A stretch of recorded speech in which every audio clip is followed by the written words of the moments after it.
A man in his late 30s, wearing a dark hoodie and jeans, stands alone in the middle of a mist-covered forest trail at dusk. His face is partially shadowed, eyes wide, as if in shock or confusion.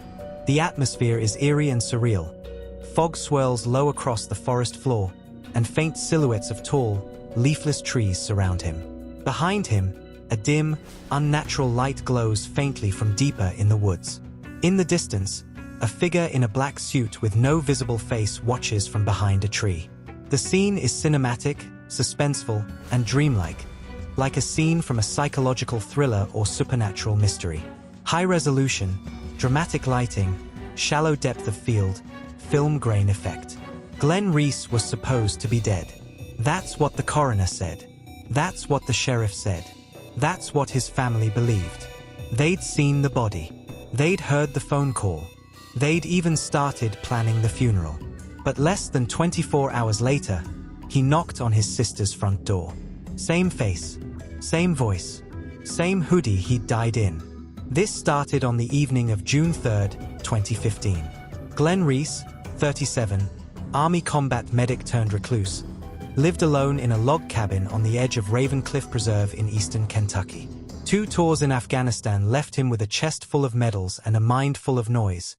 Insomnia, panic attacks, hallucinations. The woods were his escape. He hiked almost daily.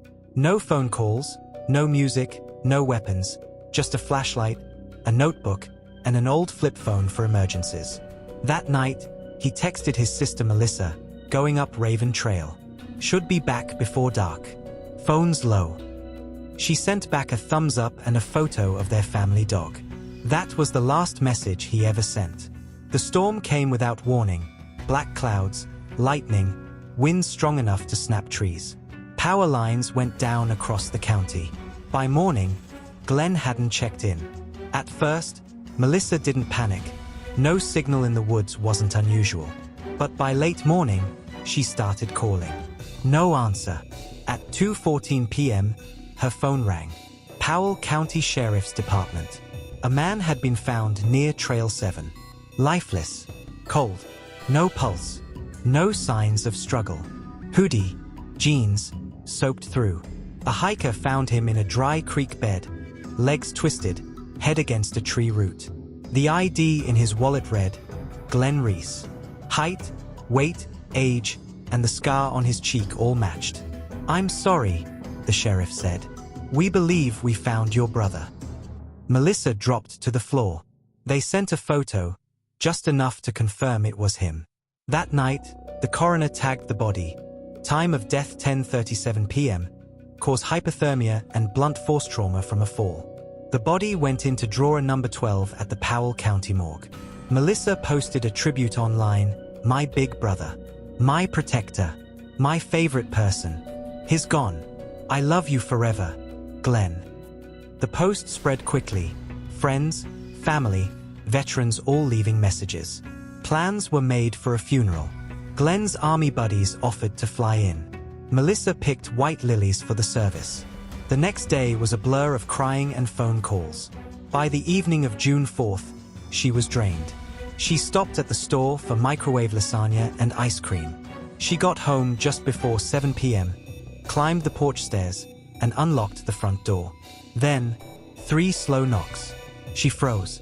Another 3 knocks. Not loud, just steady. She turned. The porch light flickered on. Through the warped glass, she saw a man standing still. Something about his shape hit her like a freight train. She dropped her keys. She stepped forward, hand trembling, and opened the door. Glenn was standing there, alive, breathing, damp but unhurt. Blank expression, like someone waking from a coma. Same hoodie, same voice when he asked softly, "Hey, why are you crying?" Melissa stumbled back, speechless. Glenn blinked slowly, tilted his head, pupils wide. And then he whispered something almost too quiet to hear. Words that would never leave her. "I think I've been here before, but not as me." Melissa didn't sleep that night. Glenn sat on the couch, still and pale, staring at his hands like he wasn't sure they belonged to him. When she pressed him, his story was strange. Storm came fast, rain in a single sheet, a low hum like it came from underground, then weightlessness. He remembered a ranger station that didn't feel right. Ceilings too tall, air too still, a sky with no sun. When she asked why he came to her house, he said, "I felt pulled here. Not back to life, back to you." At dawn, she called the sheriff. They brought Glenn in quietly. The coroner confirmed the paperwork. Glenn Reese was dead, death certificate, case number, toe tag, but drawer number 12 was empty. The morgue claimed the body was sent to a university lab. The lab never received it. Only the toe tag remained. The coroner left the room and never came back to work. Back home, Glenn's sleep was restless. He mumbled words she didn't understand: mirror gate, reintegration, and a string of coordinates. Melissa recorded him and checked the coordinates. They led to a decommissioned Cold War site in Tennessee. Online, hikers reported being turned away by armed men in unmarked trucks. Days later, a black sedan arrived. Two men in suits handed Glenn a grainy photo, him standing outside the ranger station, with another man behind him. Same build, same scar, same face, darker eyes, smiling. Glenn stared at it and said, "That's not me. That's where I stayed." The next morning, Glenn was gone. His truck was at the Raven Cliff trailhead. No footprints, no struggle.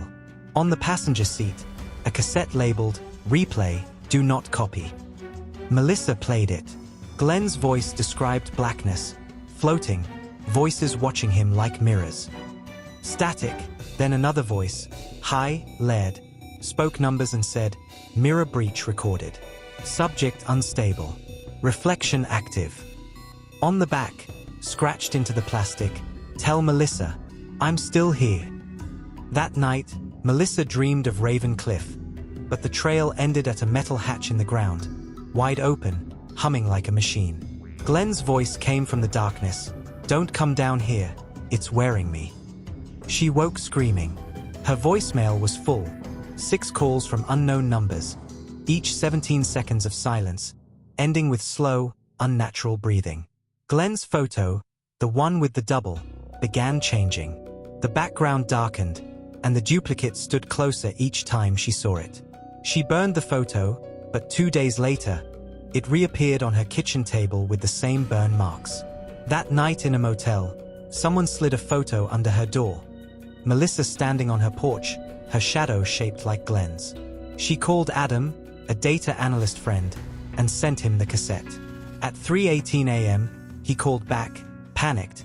There was digital data hidden in the static. "It's not just a recording," he said.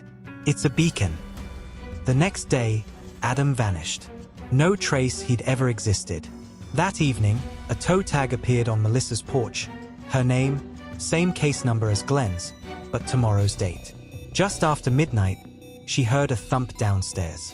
The house was freezing, windows fogged from the inside.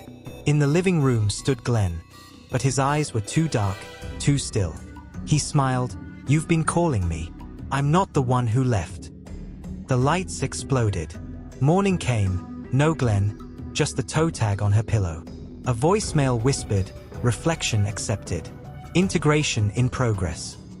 Desperate, Melissa tracked down Calvin Briggs, a former military contractor who specialized in electromagnetic surveillance. She played him the tape. He didn't flinch, just hooked it to an old signal analyzer. 20 minutes later, he muttered, "This isn't a message. It's a handshake, something looking to connect." At 3 minutes 44 seconds, a hidden layer activated, spectral pulses below hearing range. The equipment glitched, lights flickered. Calvin yanked the plug. "It's listening," he warned. The next day, Calvin's cabin burned to the ground. Melissa began seeing her reflection move when she didn't. Mirrors smiling back when she wasn't. She smashed them, but they returned, one with integration nearly complete written backward. She knew then it wasn't about finding Glenn. It was about keeping herself from being taken. Melissa drove to the Tennessee coordinates. The forest was unnaturally silent. At the trail's end, the hatch from her dreams waited, open. Inside, a ramp led to a mirrored chamber. Dozens of reflections showed versions of her, Older, younger, dead, smiling. From one mirror, her duplicate stepped out. "We've been trying to sync," it said. "Grief makes the best key." The floor opened to reveal Glenn's real body on a platform. "This one broke containment," it said. He remembered. "We had to choose." It touched her forehead. "Not all of you will survive the merge." Melissa woke in her living room, morning sun streaming in. On the porch, a package of photos showing her asleep, with Glenn and her duplicate standing over her. On the back, "This one made it through." She destroyed them. They always came back. Sleep vanished.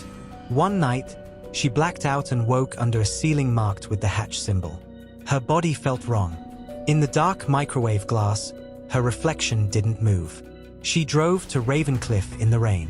The hatch waited. Inside, a room of light, her duplicate suspended, breathing. A voice in her head whispered, "Final sync complete. Host accepted. Rebirth initiating." Her memories drained. Her body dissolved. Weeks later, she was missing. Then a 1-minute video appeared online. A woman surrounded by mirrors, all versions smiling in unison. "We're home now." Some viewers swore their reflections blinked first. Others heard breathing. And if you stare too long into your own reflection, you might hear it whisper, "You made it through." If this story shocked you, subscribe for more true crime stories that sound unbelievable but are 100% true.